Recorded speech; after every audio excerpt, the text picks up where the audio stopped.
Hi everybody, Tricia Cease here, President of the Virtual Foundry. Today is Thursday, August 26th, 2021. Now I want to tell you that the Virtual Foundry is a really fun place to work. We're making all of these super cool 3D printing filaments out of metal, glass, and ceramic. And Brad and the production team sometimes will bring me a part that they printed or even that they've sintered. And I have a collection of these parts that they brought to me, and they're on the little fridge in my office. And today I'm going to show you what's on my fridge. Okay, we're taking a tour of what's on my fridge. And we're going to start here in the corner. So what we have is a sintered bronze coin. Next to it is a sintered copper coin. Those are looking great. And right here is a sintered universal calibration ring, which is our new test piece. So we can see this is sintered bronze. And on the bottom here, it's a little bit more shiny because that's just been hit with a wire wheel brush. So we can see some of that polish on there and that shiny bronze. That looks awesome. Next to it, we have a couple of gears that were printed with the Amico clay products that we had. Those have been discontinued now, but you can see this one was made of the X23. We are working on a new clay product to add back in our store.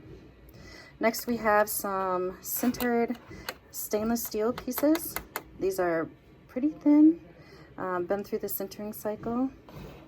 Coming up here is a piece of sintered bronze. Now, Action Coach is the business coaching company that I use. They're really great. So working on a printed logo for them.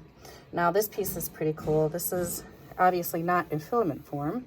This was a development project, and you can see here it's 3M glass bubbles that we worked on about a year ago. And the density on that material is 0.65 grams per cc. So that one's really light. Up here, regular plastic print holding my business cards. That's me. Coming around here, we have a brass monkey. So brass has been a very challenging material, and we still have not been successful at it. And you can kind of see what happens. That monkey just comes right apart. So the material is very difficult to work with. We've made it a couple of times, but we just haven't completely figured it out yet, but we'll keep trying. Next is a green print of a copper dice. You can see that that model needs a little bit of work before that print is going to be successful. Coming back down, we have a green copper bar, and that same bar now sintered, so you can actually see the difference in the shrinkage there with those. This brick is made of our newest filament release, Pyrex borosilicate filament. And then coming over here, you can see a copper cylinder that's solid. And then next to it, a bronze cylinder that is also solid, and an excellent example of what can happen when you're over extruding. So that's it. Thank you for taking a tour of what's on my fridge with me today. And before we wrap up, I want to show you my 3D printing setup. So we talk about providing an easy path from the spool to the printer, and you can see I have a spool just hanging right from the ceiling. The Filawarmer is attached right there, so it's right in line with the spool, feeding the filament. This happens to be stainless steel 17.4 right into the printer, and I'm going to walk you over there and show you that printing so you can see what that's like. So here the printer is laying down stainless steel 17.4.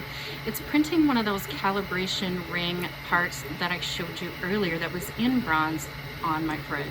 And now I'm just gonna pan up and show you my setup. So the 17.4 filament coming down there, the Filawarmer there, and it's just hanging right from the ceiling.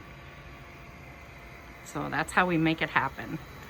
The filaments are doing great running through the Filawarmer, and I do need it for this material.